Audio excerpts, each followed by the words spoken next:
O Esporte Clube Taubaté abriu hoje o cadastramento obrigatório dos torcedores que vão assistir aos jogos do time no Joaquinzão. Uma lei estadual que vigora desde novembro do ano passado exige a identificação dos torcedores nos estádios de futebol em São Paulo. Os interessados podem ir até a sede social do clube ao lado do Joaquinzão entre 8 da manhã e 6 da tarde com a carteira de identidade. O Burro da Central estreia na Série A3 do Campeonato Paulista no próximo sábado, quando enfrenta o Batatais fora de casa. A primeira partida no Joaquinzão será na próxima quarta-feira contra o Internacional de Bebedouro, às 4 da tarde.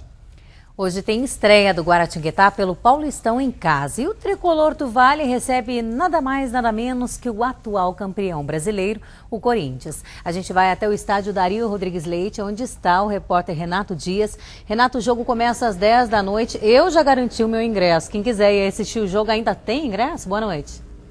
Pois é, a previsão é de casa cheia. Boa noite, Lilian, boa noite, Nicoline. E a previsão é de casa cheia, sim. Poucos ingressos ainda restam à venda. A diretoria colocou 15 mil ingressos, sendo 3 mil para a torcida do Corinthians. A torcida do Corinthians que vai ficar aqui, ó, pertinho da gente, atrás deste gol. Aliás, o Guaratinguetá, o estádio Dario Rodrigues Leite, trouxe novidades para os torcedores. Vou pedir para o Davi mostrar ali os camarotes que foram instalados.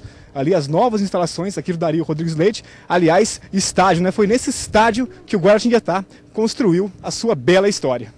O time nasceu no final da década de 90 e devagar foi tomando o lugar da desativada Esportiva de Guaratinguetá.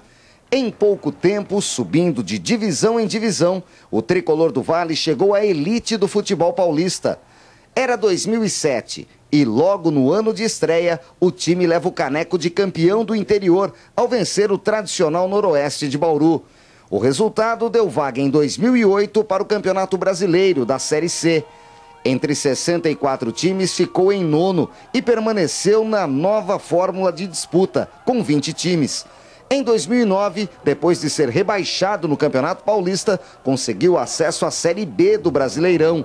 Mas depois de debutar na segunda divisão do futebol brasileiro, o time foi para a Americana.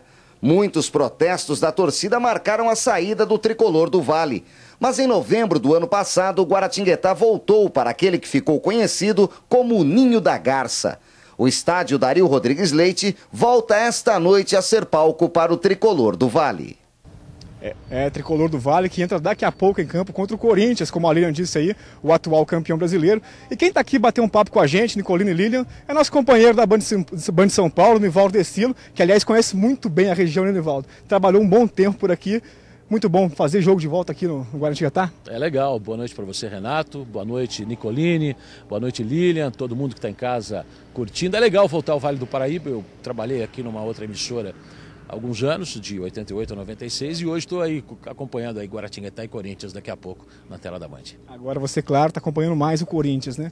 Como é que vem esse Corinthians, né? Praticamente o mesmo time que ganhou o título há cerca de um mês atrás, né, Onivaldo? Se a gente vê a formação provável do técnico Tite, a gente vê que tem 11 jogadores que estavam ali nas últimas rodadas como titulares, quer dizer, isso vai pesar muito no jogo, sobretudo no Guaratinguetá, que é um time que está em formação. Que a gente vê a entrevista do treinador, do Roberto, falando até nisso, né? Eu estou tentando ganhar tempo, tentando encaixar aí, e o Corinthians leva essa vantagem. Mas a gente conversava fora do ar, tem a vantagem que o Guaratinguetá leva. O Corinthians estava saindo de férias e o Guaratinguetá começando a trabalhar. Deve ser um bom jogo, a gente vai acompanhar essa com perspectiva positiva. Até por conta dessa coisa de preparo físico, o Corinthians perdeu o zagueiro titular para o jogo de hoje, né? É o que o Guaratinguetá aposta realmente, né? Essa preparação melhor para surpreender o Corinthians. Exatamente, o Paulo André está fora para ganhar tempo, se recuperar, volta o Chicão, que já foi capitão desse time. O William também aí por uma opção tática do técnico Tite fica no banco, então ele fica com 2 atacantes, deve entrar o Danilo, pelo menos isso que a gente percebeu nos últimos treinos do time do Corinthians. E o Alex compondo com o Danilo no meio campo e 2 atacantes apenas. Até respeito ao Guaratinguetá, que está jogando em casa, que perdeu a primeira partida, que não pode tropeçar de novo. Então o Tite observou tudo isso. Ele imagina que o Guaratinguetá é um time que vá para o ataque, que vai jogar ofensivamente, e precisa, e deve ser casa cheia, e a torcida deve apoiar. É a volta do Guaratinguetá para casa depois de um ano. Então são ingredientes aí de um grande jogo. Obrigado, Nivaldo. Bom jogo, boa transmissão. Nivaldo que vai fazer o jogo daqui a pouco na tela da Band, junto com o Fernandinho Fernandes, o Neto, o craque Neto está por aqui, o Theo José também. E lembrando que amanhã você acompanha no Jogo Aberto Regional, a partir da 12h30, toda a história dessa volta do Guaratinguetá e jogando contra o Corinthians. Voltamos ao estúdio. Seja uma volta triunfal, Renato. Obrigado, boa noite, bom trabalho. Voltamos a falar do Pinheirinho. 3 dias depois da reintegração de posse, é esperado para esse início de noite a entrega oficial do terreno aos representantes da empresa Selecta, ou seja, da massa falida da Selecta S.A. Aos moradores que vivem no local, cabe aceitar a ajuda da prefeitura, mas alguns relutam e até se deslocam para bairros clandestinos. Caminhões de mudança foram vistos na tarde desta quarta-feira no bairro Rio Comprido. Moradores que deixaram o alojamento ocuparam áreas condenadas pela Defesa Civil após o deslizamento ocorrido em janeiro do ano passado, que causou a morte de 7 pessoas. De acordo com a prefeitura, cerca de 15 famílias do acampamento invadiram casas interditadas no bairro por riscos de desabamento. Ainda segundo a administração municipal, esses imóveis não foram removidos até o momento pela falta de uma autorização judicial. Nossa equipe de reportagem tentou se aproximar das famílias, mas fomos orientados por um dos homens do grupo a não gravar entrevista para evitar possíveis problemas. Já no abrigo do centro comunitário do bairro Jardim Morumbi, estavam concentradas cerca de 2.000 pessoas a partir do início da tarde. Número maior do que no período anterior, devido à transferência dos alojados que estavam na igreja Nossa Senhora do Perpétuo Socorro, próxima ao Pinheirinho. A mudança causou transtornos no local. Tá uma tristeza só, tá? Se lá tava triste, aqui tá mais ainda. Que a gente chegou aqui, ó, como que tá isso. Além do incômodo da superlotação e excesso de calor, uma idosa passou mal e foi retirada do prédio pelos próprios desalojados. Motivo de desespero para quem também estava com os filhos. Não dá para viver aqui.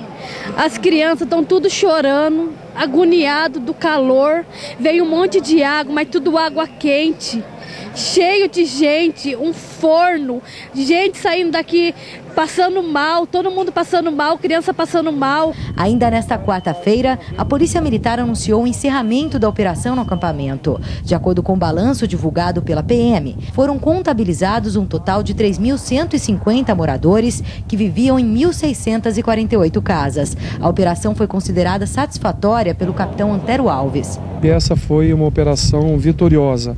Vitoriosa porque nós trouxemos uma estrutura muito grande para cá, porque a demanda de policiamento era grande e nós chegamos ao final dessa operação na data de hoje com nenhum ferido, com nenhum morto, com diversas prisões, com diversas apreensões.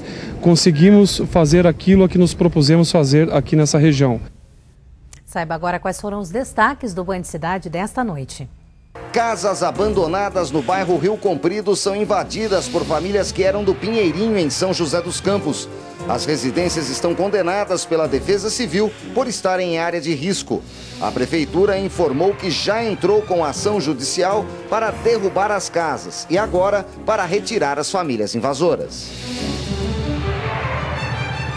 Representantes do setor empresarial e da prefeitura avaliam a possível desistência de investimentos em São José dos Campos, após a reintegração de posse e atos violentos na cidade.